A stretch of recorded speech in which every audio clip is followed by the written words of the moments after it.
এখন কাকে পাঠাবে ওদের ব্যাপার। যাকে হাইকোর্ট সুপ্রিম কোর্ট থেকে বিদেশে যাওয়ার অনুমতি নিয়ে যেতে হয়, তিনি আর যাই হোক ভারতকে প্রতিনিধিত্ব করতে পারেন না।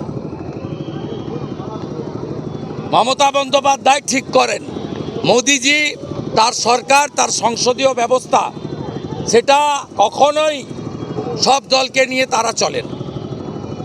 এখানকার বিরোধী দলনেতার মর্যাদা নেই, কিন্তু রাহুল গান্ধীকে এলওপির মর্যাদা নরেন্দ্র মোদী দিয়েছেন।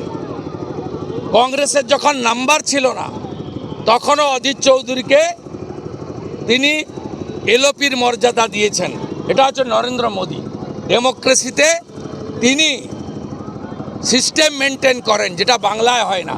তো বাঙালি হিসেবে আমরা লজ্জিত, এমন একজন ভারতকে রিপ্রেজেন্ট করতে যাচ্ছে, যাকে পাসপোর্ট ইডির কাছে জমা রাখতে হয়, কোর্ট থেকে অনুমতি নিয়ে বাইরে যেতে হয়। এই রকম একটা টেন্টেড স্ট্যাম্প চোরকে, যার সম্পত্তি ইডি সিজ করে, অকশানে করে নিয়ে যায়, সেই রকম একটা লোক, তিনি যেভাবেই হোক পিসির আনুকূল্যে ভাইপো পরিবারবাদী কোম্পানি ঢুকে পড়েছেন। বিদেশি ডিগ্রি